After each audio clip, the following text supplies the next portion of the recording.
찰스 피니의 죽을 만큼 거룩하라.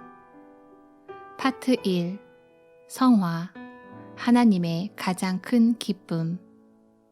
1. 그리스도인에게 성화란 무엇인가?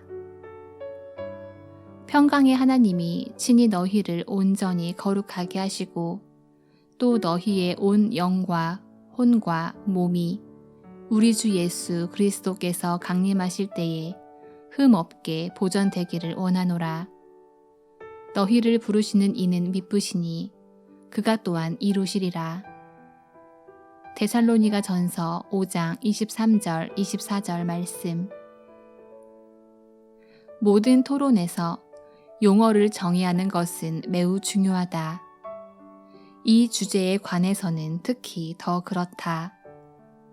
지금까지 거의 예외 없이 여기서 제시하는 관점에 반대하는 글을 썼던 사람들은 성화와 그리스도인의 완전이라는 용어에 대해 나와는 전혀 다른 방식으로 이해하고 정의하기에 그럴 수밖에 없다는 사실을 알게 되었다. 어떤 사람들은 타인과는 굉장히 다르게, 그리고 우리가 그 용어들을 이해하는 것과는 사뭇 다르게 자기 나름대로 정의를 내린다. 그리고 나서 성화에 대한 우리의 가르침을 계속해서 반박한다. 마치 우리가 자기들의 정의에 따라 성화를 가르치기라도 한 것처럼 말이다. 이것은 불공평할 뿐만 아니라 더 나아가 터무니없는 짓이다. 만약 내가 다른 사람이 가르친 교리를 반대하려면 나는 그 사람이 실제로 주장하는 바를 정확하게 성경에 비추어 반박해야 한다. 만약 그 사람의 견해를 제대로 논박하지 못한다면 마치 나는 향방 없는 것 같은 다름질이나 허공을 치는 것 같은 싸움에 매달리는 것이나 마찬가지이기 때문이다. 나는 성화와 그리스도인의 완전이라는 용어에 대해서도 많은 사람이 성경과는 상관없는 전혀 다른 정의를 내놓고 있다는 사실에 깜짝 놀랐다. 이러한 용어가 의미하는 바와 의미하지 않는 것에 관하여 굉장히 다양한 견해가 존재할 수 있다. 어떤 사람들은 그리스도인의 완전이라는 용어 자체를 사용하는 것조차 전적으로 반대한다. 왜냐하면 내 생각에는 전혀 그렇지 않지만 그 사람들이 생각하기에 그 용어에는 그릇된 개념이 상당히 많이 내포되어 있다고 여기기 때문이다. 어떤 사람들은 성화라는 용어를 사용해서는 안 된다고 반대하기도 한다. 그 사람들이 이해하는 바에 따르면 그 용어에는 부적절한 용법으로 사용하는 개념이 상당히 많이 내포되어 있다고 생각하기 때문이다. 이 말들의 용법에 관해 서로 변론하는 것은 내가 목적하는 바가 아니다. 그러나 나는 몇몇 용어를 반드시 사용해야 한다. 내가 이해하는 것처럼 성경적인 의미에서 성경의 표현을 사용하는 것은 마땅히 허용되어야 하기 때문이다. 그래서 그 용어들이 의미하는 바를 충분히 설명하고 내가 그 용어들을 사용하는 의미를 충실히 정의한다면 그것으로 족하다. 그러기에 그 표현에 담긴 의미에 대해 내가 공공연히 고백하는 것을 훨씬 넘어서거나 축소시켜서 이해하지 않도록 정중히 요청한다. 다른 사람들도 자기 나름대로 그와 동일한 용어를 사용하면서 각각 다양한 정의를 내릴 수 있다. 그러나 누구든 내가 말하는 것을 반박하고 싶다면 그 사람은 해당 용어에 대한 나의 정의를 어느 정도 연구한 후에 성경에 비추어서 반박해 주기를 바란다. 또한 지금까지 어떤 사람들이 그랬던 것처럼 단지 해당 용어에 대한 정의만 나와 다를 뿐인데도 마치 나와 전혀 다른 견해를 보이는 양 행동하지 않기를 바란다. 몇몇 사람은 내가 그와 같은 용어를 사용하는 것과는 상당히 다른 의미로 자기 나름대로 정의를 제시한다. 그런 다음 자기 나름의 정의에 따라 이 생에서는 성화에 결코 도달할 수 없다는 사실을 입증하기 위한 주장을 제기하기도 한다. 여태까지 내가 들어본 바로는 그 용어에 대한 그런 식의 정의를 따른다면 여기서든 어느 다른 곳에서든 간에 아무도 이 생에서 성화에 도달한 적도 앞으로 도달할 가능성도 없을 것이다. 그리고 한마디 덧붙이자면 앞으로 임할 저 세상에서도 역시 마찬가지일 것이다. 각설하고 본론으로 들어가 성화는 성경에서 자주 사용되는 용어이다. 성화의 단순하고 1차적인 의미는 하나님께 성별된 상태이다. 성화한다는 것은 거룩한 용도를 위해 따로 구별해 놓는 것, 즉 하나님을 예배하기 위하여 어떤 것을 성별해 두는 것이다. 그러기에 성화의 상태란 성별의 상태 또는 하나님을 섬기기 위하여 따로 떼어두는 것을 의미한다. 이것이 구약과 신약에서 훤히 드러나는 성화라는 용어에 관한 가르침이다. 그렇다면 온전한 성화란 무엇인가? 내가 온전한 성화라고 말할 때 그것은 하나님께 모든 존재를 성별하여 올려드린다는 뜻이다. 다시 말해 그것은 도덕법에서 요구하는 대로 하나님 자신과 그분을 섬기는 일에 모든 것을 헌신하는 상태이다. 이 법은 완전하다. 그것은 오직 올바른 모든 것만 요구할 뿐 더는 아무것도 요구하지 않는다. 그 법에 순종하는 것 외에는 완전이나 온전한 성화에 도달하기 위하여 더는 아무것도 필요하지 않다. 아이든 어른이든 천사든 하나님 자신이든 간에 하나님의 법에 순종하는 것이야말로 각자 완전에 이르는 길이다. 성화는 하나님의 법에 순종하는 것을 제외한 다른 어떤 방법으로도 도달할 수 없다. 온전한 성화와 영속적인 성화 사이에는 어떤 차이가 있는가? 어떤 사람이나 대상을 한동안 하나님께 전적으로 성별하여 올려드릴 수 있다.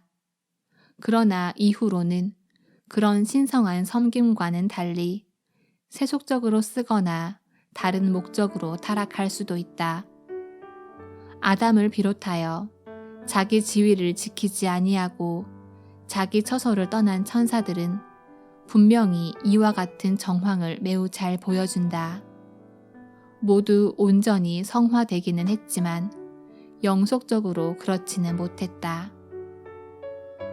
그러니까 내가 영속적인 성화라는 말에서 의도하는 바는 하나님께 온전히 성별된 상태뿐만 아니라 영원히 끝나지 않는 성별의 상태를 의미한다. 온전한 성화가 의미하지 않는 것은 무엇인가? 하나님의 법은 온전한 성화가 의미하지 않는 것과 의미하는 것에 관한 문제를 판단하는 유일한 기준이다. 그러므로 하나님의 법에 완전히 순종하는 것이 의미하는 것과 의미하지 않는 것에 대해 올바로 이해하는 게 굉장히 중요하다. 이 문제가 매우 중요하다는 사실이 모든 사람에게 명확하게 다가와야 한다. 이 문제를 해결하는 것이야말로 이 책의 가장 중요한 목표 가운데 하나이다. 이 생에서 성도의 온전한 성화에 관한 교리는 그것을 명확히 이해하기까지는 절대 만족스러운 해답을 줄 수 없다. 그런데 우리는 그것이 의미하는 것과 의미하지 않는 것을 명확히 알 때까지 그것을 제대로 이해할 수 없다. 우리 자신의 상태나 다른 사람들의 상태에 대한 판단은 이러한 문제가 해결되기까지 절대로 신뢰할 수 없다. 그리스도는 완전하셨지만 완전을 이루는 것과 관련한 유대인들의 생각이 너무나 잘못된 나머지 예수님이 스스로 주장하신 것처럼 그분을 거룩하다고 여기는 대신 오히려 유대인들은 예수님이 귀신 들렸다고 생각했다. 우리 시대에도 역시 어떤 사람이 자기 자신과 다른 사람들에게 걸림돌이 되지 않고서는 이와 같은 상태에 도달했다고 공공연히 고백하기란 불가능하다. 만약 모든 사람이 분명하게 완전을 이루는 것이 무엇인지 이해하지 못한다면 말이다. 그러므로 내가 하나님의 법을 이해하는 범위 내에서 이제부터 온전한 성화의 상태를 의미하지 않는 것이 무엇인지 설명하려고 한다. 그리스도는 하나님의 법을 이렇게 한마디로 요약하여 설명하셨다. 내 마음을 다하며 목숨을 다하며 힘을 다하며 뜻을 다하여 주 너의 하나님을 사랑하고 또한 내 이웃을 내 자신같이 사랑하라. 누가복음 10장 27절. 여기서 그리스도는 피조세계에 대한 인간의 총체적인 의무를 선포하고 계신다.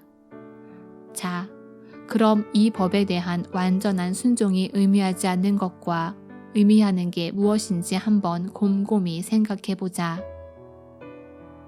이러한 문제와 관련된 애매모호한 개념은 온전한 성화라는 주제에 대해 상당히 많은 오류를 범하게 한다. 이러한 문제를 해결하기 위해서는 하나님의 법을 합법적으로 해석하기 위한 규칙을 명확히 이해하는 것이 반드시 필요하다.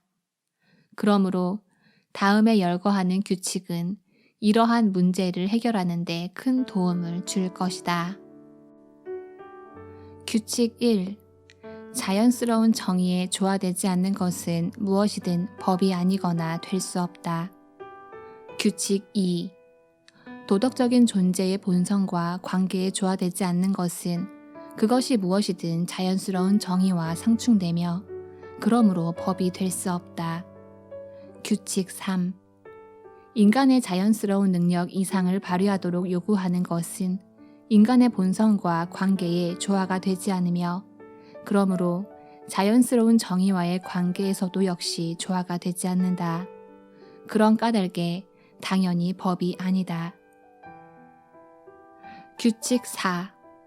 그러니까 법은 항상 해당 주체의 본성과 조화되도록 상호 간의 관계와 조화되도록 그리고 입법자와 맺는 관계와도 조화되도록 이해하고 해석되어야 한다.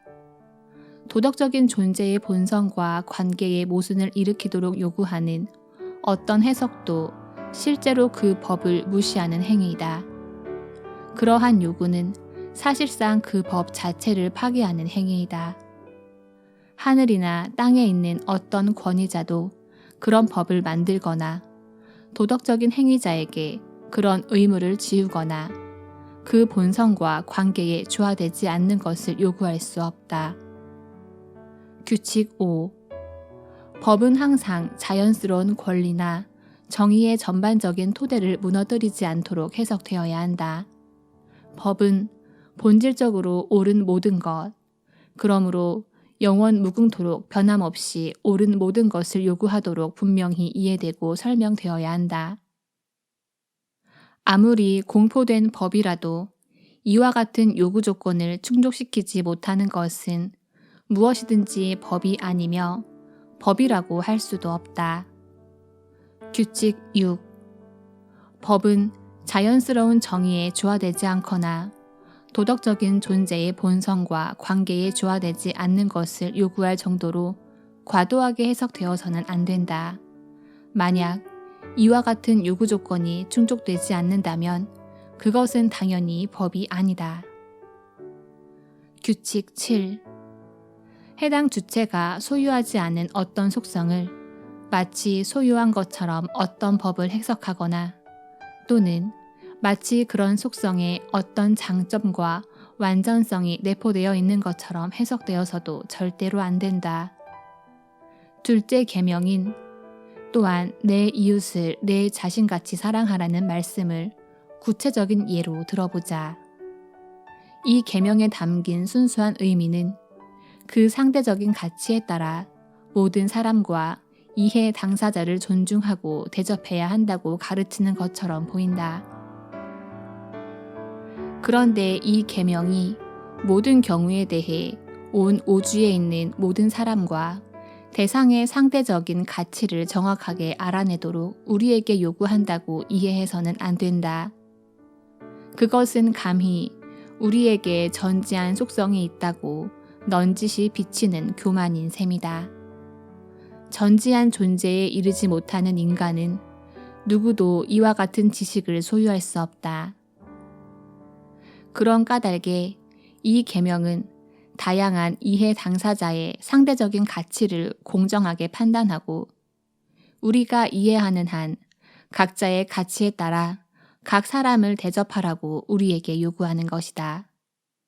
이 규칙을 다시 한번 되풀이하면 해당 주체가 소유하지 않은 어떤 속성을 마치 소유한 것처럼 어떤 법을 해석하거나 또는 마치 그런 속성에 어떤 장점과 완전성이 내포되어 있는 것처럼 해석해서도 절대로 안 된다는 것이다. 규칙 8. 어떤 법이 우리의 환경 때문에 자연스럽게 가능하지 않은 것을 요구한다고 억지로 해석해서는 절대로 안 된다. 내 마음을 다하며 목숨을 다하며 힘을 다하며 뜻을 다하여 주 너의 하나님을 사랑하라는 계명이 하나님을 끊임없이 주목하고 생각하며 애정의 대상으로 삼으라고 요구하는 것으로 해석해서는 안 된다. 이것은 우리가 처한 환경에서 명백히 불가능할 뿐만 아니라 분명히 우리가 감당해야 할 의무와 상충될 수도 있기 때문이다. 규칙 9. 어떤 요구 조건과 또 다른 조건이 서로 조화되지 않는 방향으로 어떤 법을 해석해서는 절대로 안 된다. 예를 들어 만약 첫째 계명이 하나님을 유일한 생각, 주목, 애정의 대상으로 삼도록 우리에게 요구한다는 뜻으로 해석된다면 우리는 자기 이웃을 사랑하라고 요구하는 둘째 계명에 절대 순종할 수 없다. 또한 첫째 계명이 오직 하나님에 대한 묵상과 사랑에만 모든 역량과 능력을 집중시켜야 한다는 뜻으로 해석된다면 온갖 다른 존재에 대한 사랑은 금지되는 동시에 둘째 계명은 한쪽 옆으로 밀려날 수밖에 없게 된다. 그러므로 이 규칙을 되풀이해서 강조하면 어떤 요구 조건과 또 다른 조건이 서로 조화되지 않는 방향으로 어떤 법을 해석해서는 절대로 안 된다는 것이다.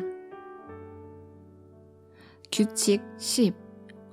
영속적인 자비를 요구하는 법은 다양한 환경 아래서 다음과 같은 원칙들, 곧 죄와 죄인에 대한 정의, 긍휼, 분노와 더불어 덕스러운 사람들에 대해 각별하게 탐복하는 존경심을 보이는 것에 동의할 뿐만 아니라 그런 원칙에 적절하고 필연적인 수정을 두루 요구하기도 한다고 해석해야 한다.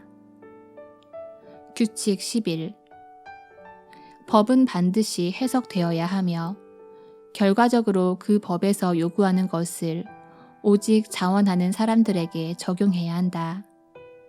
자원하지 않는 사람들을 법으로 통제하려고 시도하는 일은 자연스러운 정의와 상충된다. 당신은 어떤 무의식적인 정신활동을 통제하려고 시도하느니 차라리 자기 마음대로 통제할 수 없는 심장의 박동을 법으로 통제하려고 시도하는 편이 훨씬 더 나을 것이다. 규칙 12. 어떤 도덕 행위에서 구체적인 지식은 어떤 의무에 없어서는 안 되는 부분이다.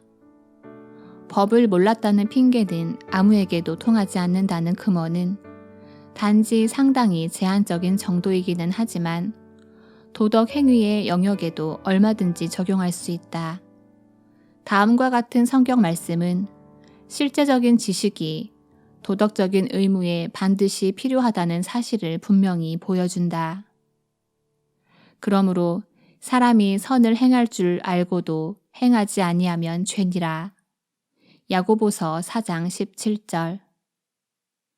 주인의 뜻을 알고도 준비하지 아니하고 그 뜻대로 행하지 아니한 종은 많이 맞을 것이요 알지 못하고 맞을 일을 행한 종은 적게 맞으리라. 무릇 많이 받은 자에게는 많이 요구할 것이요 많이 맡은 자에게는 많이 달라 할 것이니라. 누가복음 12장 47절 48절. 예수께서 이르시되 너희가 맹인이 되었더라면 죄가 없으려니와 본다고 하니 너희 죄가 그대로 있느니라. 요한복음 9장 41절. 사도 바울은 로마서 1장과 2장에서 이 주제에 대하여 매우 깊고 장황하게 논증한다. 바울은 양심을 어겼다는 이유로 이미 알고 있는 진리마저도 따라 살지 않았다는 이유로 이방인들에게 유죄를 선고했다. 이 원칙은 성경 전체에 걸쳐서 두루 인정된다. 곧 지식이 늘어나면 의무도 늘어난다. 성경은 지식이 의무에 꼭 필요한 뿐만 아니라 의무와 동등하다는 사실을 분명히 인정한다. 무지의 죄를 범했을 때 사실상 죄는 무지 자체에 있지 모르는 것에 대한 태만이 아니다.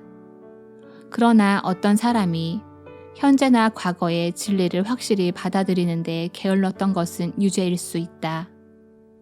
이방인들은 본성의 빛을 따라 살아가지 않았다는 이유 때문이 아니라 그렇게 할 수 있는 기회를 얻기까지는 기독교를 받아들이려는 어떤 노력도 기울이지 않았다는 이유 때문에 유죄이다.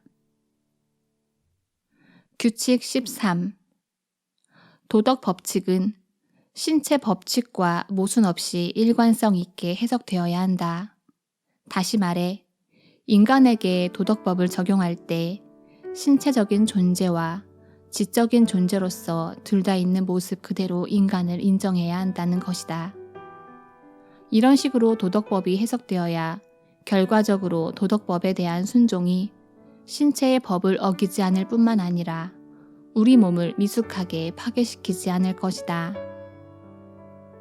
규칙 14.